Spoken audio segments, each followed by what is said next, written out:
Drage gledalke in spoštovani gledalci, lepo pozdravljeni v oddaji Report. Najprej se bomo posvetili Rotary Klub Ptuj, ki letos praznuje 30 let delovanja. Hkrati pa seveda tudi otvoritvi razstave fotografij Stojana Kerblerja, kajti nenazadnje prvi dogodek od vsega praznovanja so združili z fotografijami, z umetnostjo. Lepo pozdravljeni, gospod Edi Kozelj, vi ste predsednik Rotary Klub Ptuj, kar pomeni, da boste veliko vedeli o samem klubu in nenazadnje tudi o razstavi. Res je, lepo pozdravljeni. Rotary Klub Ptuj v letošnjem letu praznuje 30 let svojega obstoja, svojega delovanja. To pomeni 30 let humanitarnosti, solidarnosti, dobrodelnosti in služenja skupnosti. Praznovanje te okrogle obletnice smo nekako povezali z več dogodki in prvi med njimi je bil otvoritev razstave fotografij, mojstra fotografije in našega častnega člana, prijatelja Stojana Kerblerja.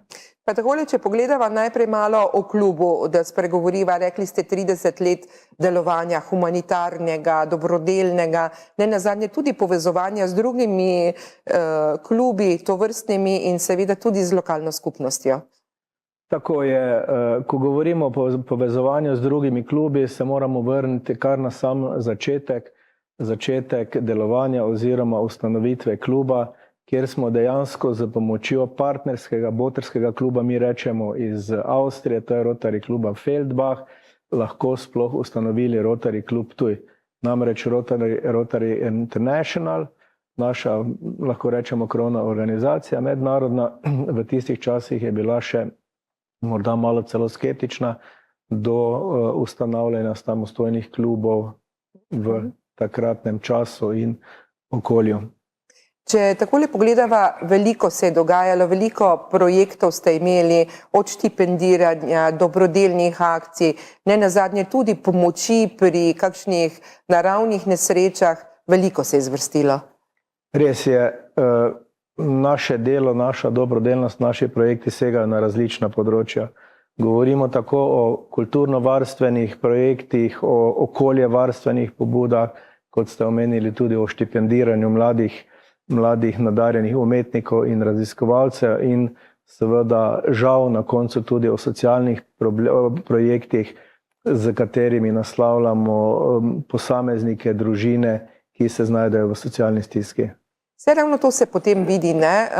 Ko ste enkrat vpeti v okolje, se vidi. Pridejo verjetno tudi do vas ljudje ali sami opazite, kaj se dogaja, kje je potrebna pomoč. Kako se odločate?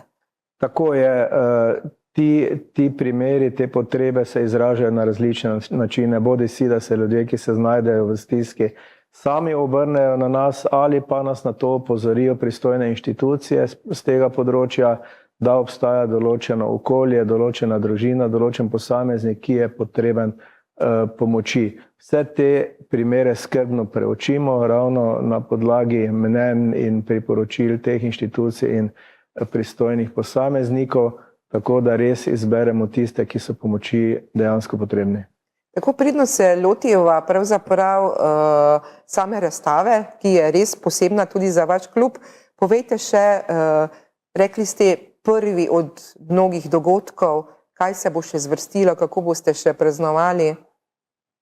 V okviru praznovanja letošnje obletnice smo načrtovali več aktivnosti in kot ugotavljate, prvi dogodek izmed teh je bila otvoritev razstave prijatelja Stojana Kerblerja. Nadaljevali smo naslednji dan, to je bilo v četrtek za slavnostno akademijo v slavnostni dvorani Ptujskega gradu in tretja aktivnost v okviru praznovanja je bila izdaja zbornika o delu kluba v zadnjih 30 letih. Tako da dogaja se, tudi ob jubilejnem letu, ne? Tako je. Zdaj pa, če takole pogledava, torej razstava fotografij Stojana Kerblerja, pravite prijatelja in častnega člana kluba, gre za izbor fotografij iz serije Koline in serije Šelestenje, obe sta znani, nenazadnje tudi mojster je znan, ker je vseslovenski mojster, ne samo ptujski, ne? Serija Koline prihaja torej iz druge polovice 70. let prejšnjega stoletja, predstavlja življenje in običaje na podeželju, serija Šelestenje pa predstavlja njegova novejša dela iz 20 let 21. stoletja. Vidi se razlika, vidi se, kaj je na fotografiji, kaj ne da?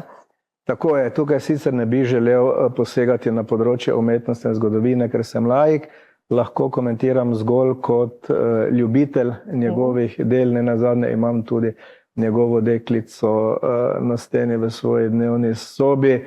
Da, torej gre za zbirko del, ki nekako pomenijo refleksijo avtorja na okolje, odkoder prihaja, na aktualno dogajanje v določenem času in seveda izjemno cenjena dela, cenjen opus med strokovno javnostjo. In morava povedati, da, kot sva že nekajkrat omenila, namignila, da je ta razstava nekaj posebnega, zato ker fotografije vam je klubu mojster tudi podaril. Tako je, kot sva že omenila, Stojan je bil tudi ustanovni član našega kluba in skozi vsa ta leta on vedno znova dokazuje svoje veliko rotarijsko srce. In tudi v tem primeru, kot že v veliko predhodnih je Stojan Kerbler ta svoja dela podaril Rotary klubu Ptuj za dobrodelne namene. To pomeni, da dela, ki so razstavljena na razstavi v galeriji Luna na Ptuju, je možno z donacijo pridobiti. Rotary klub seveda se kot nepridobitna organizacija s tem zavezuje, da bodo vsa na ta način donirana sredstva porabljena izključno namenstvo v dobrodelne namene. To je tisto. Povezali ste umetnost, kulturo in dobrodelnost. Tako je. To, kar je nenazadnje tudi poslanstvo vašega kluba. Res je, to je poslanstvo našega kluba in gre za eno vrsto pridobivanja sredstev za dobrodelne namene. Sama razstava pa je, če mi je znano, na ogled do konca novembra. Do 29. novembra. Tako, evo, najlepša hvala, gospod Kozelj, da ste bili z mano. V kratkih nekaj besedah predstavili delovanje kluba in nazadnje velja tudi povabilo na razstavo, kaj ne? Tako je, z največjim veseljem. Tako. Dragi gledalci in spoštovane gledalke, vi pa ostanite z nami, kaj kmalu se namreč vrnemo z novim gostom, z novo temo in prav tako bo zanimivo.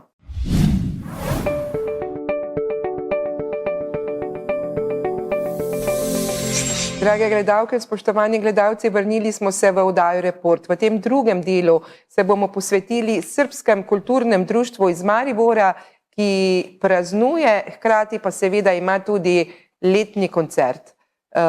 Z mano je gospod Bojan Novaković, predsednik Srbskega kulturnega društva Maribor. Lepo pozdravljeni. Lepo pozdravljeni, hvala za povabilo. Takole tradicionalni koncert pripravljate, na katerem pa pravzaprav ne bo samo petje, ampak tudi plesanje in igranje in še marsikaj drugega. Drži. Torej naš letni koncert, ki je zdaj že postal tradicionalni in ga prirejamo vrsto let, bo letos ena zanimiva kulturna prireditev, eno zanimivo kulturno popotovanje skozi različne srbske kraje. Dotaknili se bo tudi kraja iz Bosne in Hercegovine oziroma Republike Srpske. Tako da vsi ljubitelji bodo imeli možnost pogledati različne običaje iz krajev, kot so Vladičin Han, Leskovac, Bosanska Posavina in tako naprej. Tako da ja, imamo več kot 120 aktivnih folklornih plesalcev in vse naše skupine iz folklorne dejavnosti se bodo predstavile na odru za vsaj eno točko. To pomeni mlajša otroška do najstarejše veteranske skupine. Tako je. Jaz mislim, da najmanjši član ima 4 ali 5 let, najstarejši pa tam nekje 80. Pa zagotovo tako en in drugi znata že kaj pokazati. Absolutno. Imamo vadbe v bistvu vsak teden, tako da so dobro podkrepljeni in verjamem, da bo zelo zanimiv dogodek. Kako bo pravzaprav potekalo in seveda morava povedati, kje bo potekalo? V dvorani Union 29. novembra ob 19. uri se začne. Najmlajši bodo verjetno bolj na začetku ali ne, ali imate malo mešano? Ja, najmlajši ne bomo dolgo pustili čakati za odrju, tako da bodo oni nekje na začetku. Potem pa mi v bistvu skombiniramo, kako je logistično najbolj ustrezno našim skupinam, zato ker nekatere skupine bodo nastopile 2-krat ali 3-krat in potrebujejo dovolj časa, da se preoblečejo. Namreč naše nošnje so nekatere zelo kompleksne in težke, tako da je potrebno nekaj časa, da se preoblečejo. Ravno to je tisto, tudi v narodnih nošah.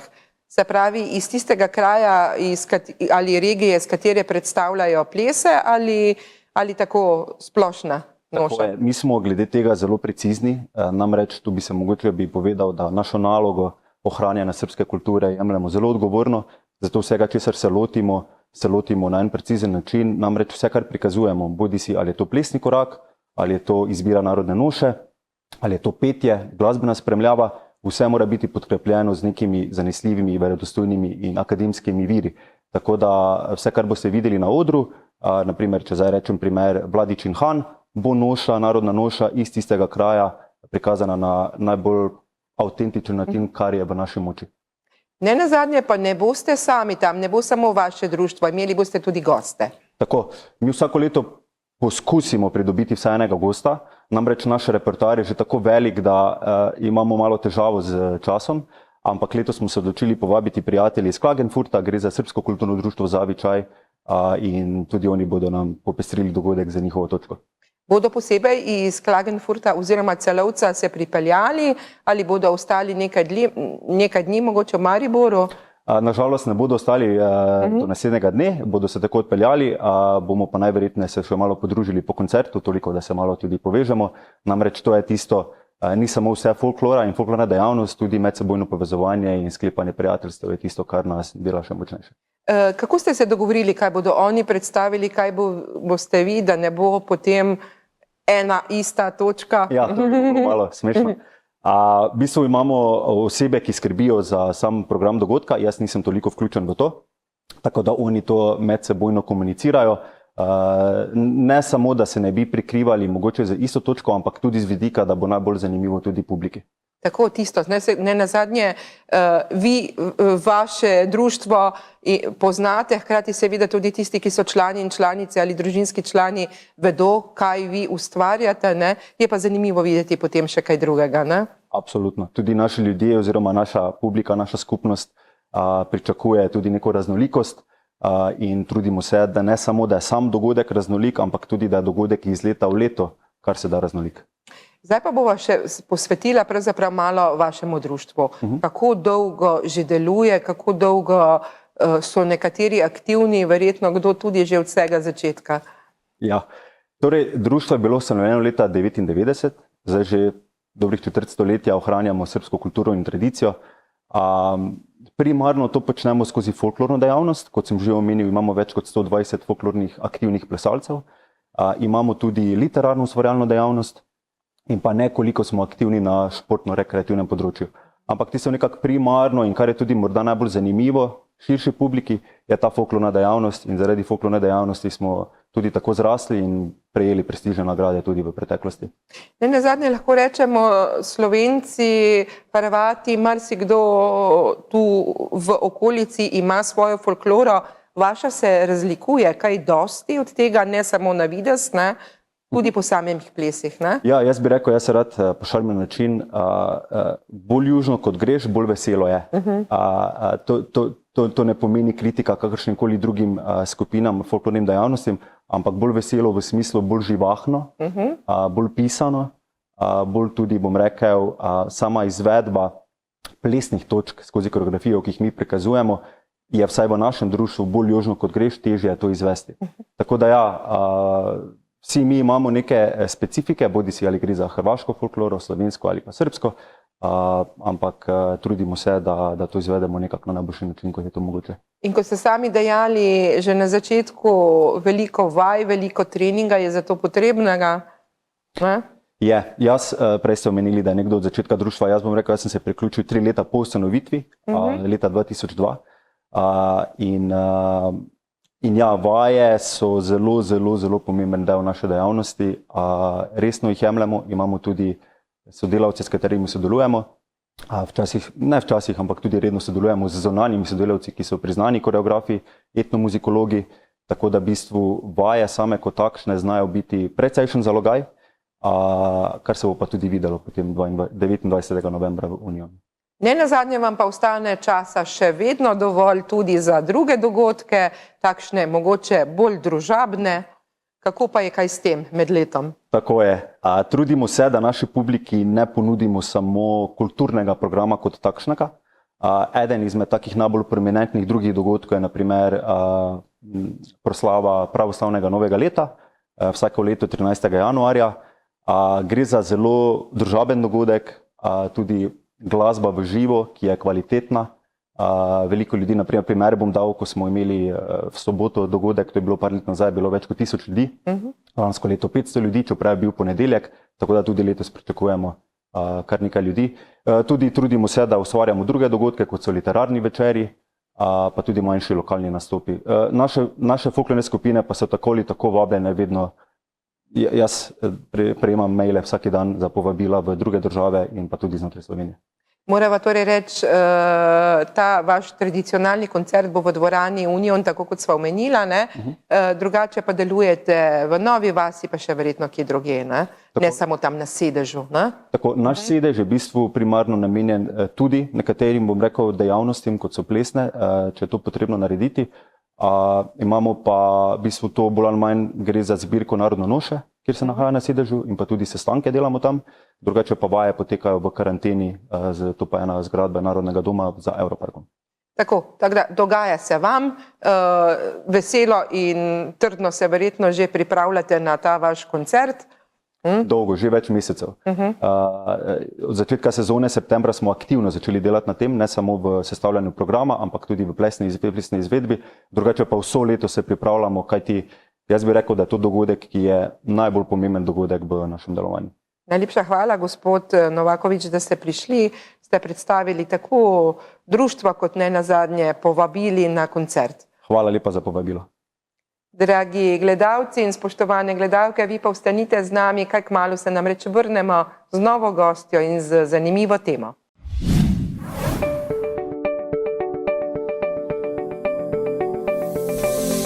Drage gledalke in spoštovani gledalci, lepo pozdravljeni še v tretjem delu današnje oddaje Report. Govorili bomo o posebnem projektu Spark in o duševnem zdravju otrok. Z mano je Ana Pavlič, programska direktorica Inštituta za preučevanje enakosti spolov. Lepo pozdravljeni. Lepo pozdravljeni, hvala lepa za vabilo. Vaš inštitut se pravzaprav ukvarja z marsičem, ne? V enem od projektov pa tudi o duševnem zdravju otrok. Tako je, v projektu Spark se ukvarjamo z razvijanjem in implementiranjem spolno občutljivih pristopov pri izboljšanju duševnega zdravja otrok.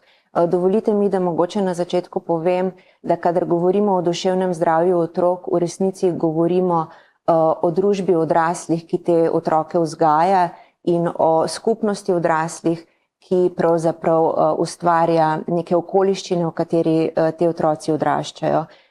V zvezi s tem je torej povsem jasno, če zaključim, da je duševno zdravje otrok pravzaprav odraz ali pa ogledalo naše družbe, ki ima ogromno težav. Kot vsi vemo, živimo v družbi negotovosti, strahu, tesnobe, prestrašenosti in to je nekaj, kar se odraža tudi na naše otroke. To je tisto, kar se sliši tako strokovno. Prišli bova tudi do tega, da pripravljate en prav poseben dogodek, ne? Pa dajva še vseeno omeniti, v tem projektu niste sami, gre za mednarodni projekt. Tako je, gre za mednarodni projekt. Zelo veseli smo, da smo dobili podporo strani Evropske komisije, ki projekt ne samo financira, ampak ga je že v tej začetni fazi, preden smo pravzaprav sploh začeli z veliko implementacijo aktivnosti, o kateri bova govorili še v nadaljevanju, je komisija ta naš projekt že prepoznala kot projekt dobre prakse na področju duševnega zdravja otrok. Poleg našega inštituta, ki je vodilni partner projekta, pa so z nami tudi srbski partnerji, Inštitut za javno zdravje Kragujevac, Osnovna šola Branka Pešiča iz Beograda, Alfa center iz Beograda, imamo pa tudi zelo močno štajersko pomursko zasedbo. Poleg našega inštituta je z nami tudi Univerza v Mariboru, oddelek za sociologijo ter Center za razvoj trajnostne družbe iz Pomurja. In ne nazadnje, tudi otroci bodo kaj kmalu del projekta. Absolutno. Otroci so že bili del projekta, ko smo čisto v začetnih fazah projekta raziskovali, kakšno je trenutno stanje, torej s čim se otroci v Sloveniji in v Srbiji najbolj ukvarjajo, katere stiske jih najbolj bremenijo. To nas je zanimalo predvsem iz tega vidika, da bi lahko potem v projektu dizajnirali takšne aktivnosti, ki bi jim lahko najbolj pomagale. Aktivnosti, ki bi jim pravzaprav ponudile orodja za to, da bi lahko ugotovili, da naša čustva ali pa stiske, s katerimi se soočamo čisto vsi, ne glede na to, ali smo fantje ali smo punce, da je to nekaj, kar je človeško, torej v človeški naravi in da je iskanje pomoči znak poguma in ne šibkosti. Zato smo se tudi odločili, da otroke, govorimo namreč o osnovnošolski populaciji, skozi vse naše aktivnosti vodi in jih ob tem spodbuja en prijazen oranžen mucek, ki smo mu nadeli ime Spark. Spark, tako, ne? In če že govoriva o stiskah, ne, vidi se velikokrat že samo pri izražanju čustev. Dekleta, fantje izražajo čustva na različen način. In v otroški dobi je mogoče malo težje to razumeti, ne? Tu pa so ravno odrasli tisti, ki morajo stopiti zraven. Absolutno. Pa morebiti bi šla še en korak nazaj. Mi otroke najprej in najbolj vzgajamo z zgledom. Torej ne samo, da jim pravzaprav ustvarjamo vzdušje, ki sem ga orisala že na začetku našega pogovora, ne? To je vzdušje, ki je daleč od spodbudnega okolja, prijaznosti, vključenosti, vidimo lahko, kaj se dogaja v naši družbi, pa ne samo v naši, tudi globalno gledano. Kažemo jim tudi, kako se mi kot odrasli sami spopadamo s stiskami. Ta velika individualizacija, ki je seveda pospremljena tudi z digitalizacijo, ki se zdi kot nekaj, kar nas bo odrešilo, kot nekaj, kar naj bi nas bolj povezalo, nas pravzaprav čedalje bolj oddaljuje drug od drugega. In če nas otroci gledajo, če takole karikiram, ko ure in ure, dneve in dneve pravzaprav odrasli svoje stiske rešujemo kar z večurnim scrollanjem ali pa z uporabo nekih bolj ali manj pametnih inteligenc, namesto da bi si dovolili čas za refleksijo, dvom in iskrenost, je seveda to zelo slaba popotnica za njihovo pot iskanja duševnega zdravja in blagostanja. Kot ste že omenila, velika razlika obstaja pri čustvovanju in stiskah deklet in fantov. Fanti so vzgajani v družbi, v kateri je ranljivost moških še vedno dojeta kot šibkost. In torej, če so vzgajani v takšnem okolju, če živijo v takšnih parametrih, je jasno, da se bodo poskušali tej ranljivosti izogniti. Svoje čustva bodo torej tlačili do te mere, dokler jih ne bodo več mogli nadzorovati. Po drugi strani, za deklice velja ravno nasprotno. V zadnjem času zelo veliko poslušamo o porastu anksioznosti med najstnicami in že kar nekaj desetletij zelo veliko poročamo o depresiji kot o predvsem ženski bolezni. Zakaj to omenjam? Rekla sem že na začetku, da je Spark projekt, ki duševno zdravje razume skozi spolno prizmo. Če duševno zdravje razumemo kot spolno nevtralen koncept, se pravi kot koncept, pri katerem je povsem brezpredmetno, katerega spola je oseba, ki se znajde v stiski in v stiski se kdaj znajde čisto vsak izmed nas, potem zanemarimo en zelo pomemben segment duševnega zdravja in to so te družbeni pritiski, ki na različne osebe, različnih spolov vplivajo različno in s tem seveda jasno determinirajo tudi čustvene izkušnje dečkov in deklic. Deklice denimo rastemo pod pritiski neke pridnosti, servilnosti, podpore drugim, šele čisto na koncu podpore sebi, kar seveda potem že mlade punce internalizirajo v neka visoka pričakovanja, ki jih dovedejo do depresije, anksioznosti in podobnih. Bolje pridno zaključiva pogovor, morava omeniti pravzaprav tudi, da bo decembra 3-dnevni otroški vrh Spark v Ptuju in Mariboru. Tam bodo na enem mestu otroci, pedagogi in nenazadnje tudi odločevalci. Tako je. To je stvar, ki se je zelo veselimo na našem inštitutu. Ta 3-dnevni mednarodni otroški vrh je poimenovan Prihodnost, ki je od vseh in do vseh enaka, bo potekal na Ptuju, v Mariboru in tudi v Ljubljani. Zelo toplo vabim čisto vse, ki naj jo danes gledajo in poslušajo. Imeli bomo veliko aktivnosti, mnoge izmed njih bodo odprte tudi za širšo zainteresirano javnost, zato naj nas spremljajo. Dovolite pa, da omenim, da bo ključni del tega samita, kot ste že dejala, potekal na osnovni šoli Breg, kjer bodo otroci iz obeh držav sami iskali načine, si vzeli svojo moč in svoj glas in dejansko svoje videnja predstavili odločevalkam in odločevalcem, kako napraviti to prihodnost enako in varno za vse, tudi v smislu njihovega duševnega zdravja. Vesela pa sem, da se bo otrokom kot en poseben gost, ki jih bo spodbudil pri kreativi, svobodi in domišljiji, pridružil tudi reper Leopold I. To je tisto, ne? In hkrati sta tako samo za zaključek, mogoče še stavek ali dva o tem, otroci bodo naredili tisto, kar bi morali pravzaprav vsi povedati na glas, marsikaj, ne? In biti slišan. Tako je, otrokom bomo pomagali, da vzamejo svoj glas in moč v svoje roke, mi pa upam, da jih bomo poslušali in seveda še bolj pomembno tudi upoštevali. Tako, najlepša hvala, gospa Pavlič, za predstavitev projekta in seveda tudi za vabilo na dogodek. Hvala tudi vam. Dragi gledalci in spoštovane gledalke, vam pa do naslednje oddaje Report nasvidenje, hkrati pa seveda povabilo, ostanite skupaj z nami na BKTV.